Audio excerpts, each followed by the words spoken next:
Hello friends, women health care में आपका स्वागत है। दोस्तों, आज के इस प्रेगनेंसी टिप्स वीडियो में आप जानेंगे गर्भावस्था के 7वें, 8वें और 9वें महीने के बारे में। जानेंगे गर्भावस्था की तीसरी तिमाही में मां के शरीर में आने वाले बदलाव, जटिलताएं और शिशु के विकास के बारे में। दोस्तों, गर्भावस्था के 9 महीने मां और शिशु के लिए बेहद नाजुक होते हैं।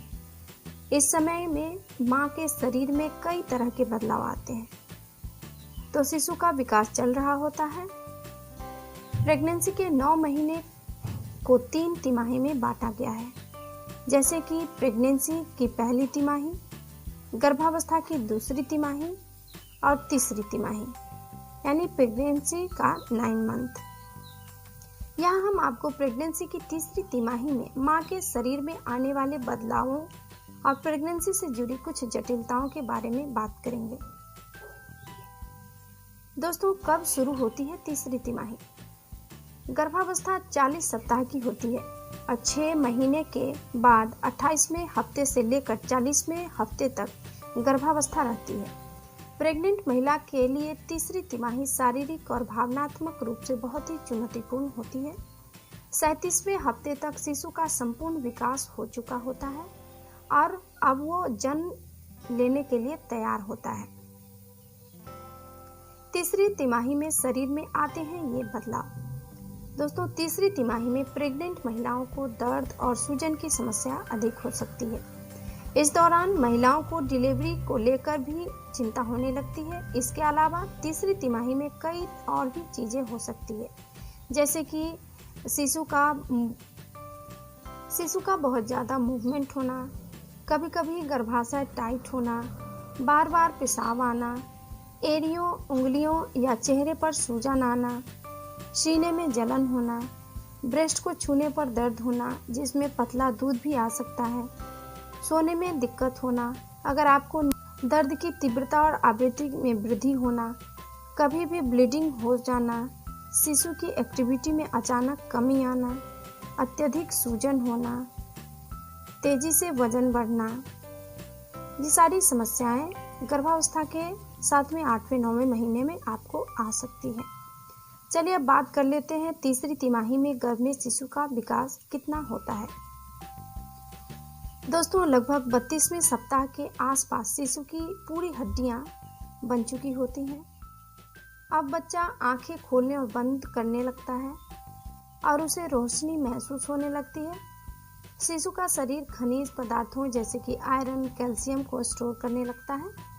36वें हफ्ते तक शिशु का सिर नीचे योनि की ओर आ जाता है। अगर ऐसा नहीं होता है तो डॉक्टर बच्चे की पोजीशन को बदलने के लिए या सिजेरियन ऑपरेशन कराने की सलाह देते हैं। 37वें हफ्ते के बाद शिशु को फुल टर्म माना जाता है और उसके अंग खुद काम करने शुरू कर देते हैं। अब बच्चा 19 से 21 इंच तक लंबा हो जाता है और उसका वजन 6 से 9 पाउंड तक का हो जाता है। डॉक्टर को कब दिखाएं? तीसरी तिमाही में आपको जल्दी डॉक्टर के पास चेकअप करवाते रहना चाहिए। 36वें हफ्ते के आसपास शिशु के लिए हानिकारक बैक्टीरियम की जांच के लिए ग्रुप बी स्ट्रेप्ट टेस्ट कराई जाती है। अगर टेस्ट पॉजिटिव आता है तो डॉक्टर एंटीबायोटिक देंगे। डॉक्टर वेजाइनल एग्जाम करते हैं। डिलीवरी के दौरान जन्म नलिका को खोलने के लिए गर्भाशय ग्रीवा पतली और मुलायम हो जाए, इसके लिए गर्भावस्था की तीसरी तिमाही में चलिए जानते हैं क्या क्या जटिलताएं हो सकती है। दोस्तों, प्रेगनेंसी के 20वें हफ्ते के बाद प्रेग्नेंट महिलाओं को इस समस्या का सामना करना पड़ सकता है। चलिए जानते हैं गर्भावस्था की तीसरी तिमाही में आने वाली कुछ जटिलताओं के बारे में।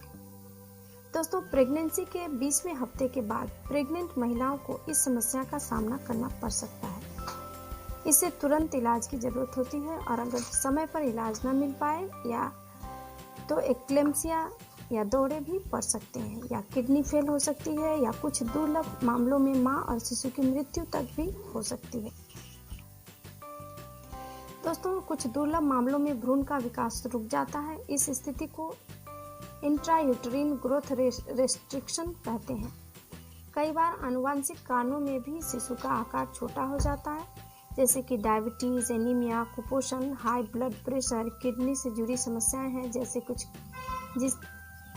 कुछ दुर्लभ मामलों में भ्रूण का विकास रुक सकता है। इस स्थिति को इंट्रायूट्रीन ग्रोथ रेस्ट्रिक्शन कहते हैं। कई बार आनुवंशिक कारणों से भी शिशु का आकार छोटा हो सकता है, जैसे कि डायबिटीज, एनीमिया, कुपोषण, हाई ब्लड प्रेशर, किडनी से जुड़ी समस्या जैसे कुछ कारणों की वजह से ऐसा हो सकता है। अगर शिशु गर्भ में विकास करना बंद कर देता है तो डॉक्टर तुरंत सिजेरियन डिलीवरी की सलाह देते हैं।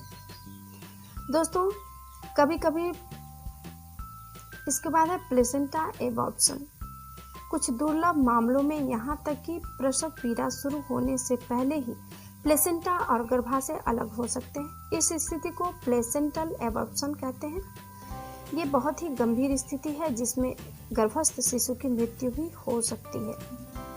Placenta previa. गर्भ में शिशु को प्लेसेंटा के जरिए ही भोजन मिलता है। जन्म के बाद शिशु के साथ ही प्लेसेंटा शरीर से बाहर आ जाता है, लेकिन प्लेसेंटा प्रीविया में शिशु के जन्म से पहले ही प्लेसेंटा बाहर आ जाता है और गर्भाशय ग्रीवा खुल जाती है। इसके अलावा तीसरी तिमाही के दौरान अनिद्रा, डायबिटीज, सांस लेने में दिक्कत, डिप्रेशन और डीप वेन थ्रोम्बोसिस की दिक्कत भी हो सकती है।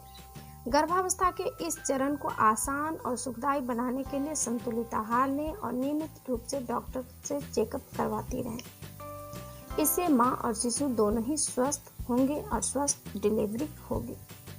दोस्तों, उम्मीद है ये वीडियो आपको पसंद आई होगी। वीडियो पसंद आए तो लाइक कीजिए, चैनल पर नए हैं तो चैनल को सब्सक्राइब कर लीजिएगा ताकि मेरी आने वाली नई वीडियो आपको देखने को मिल सके। धन्यवाद दोस्तों।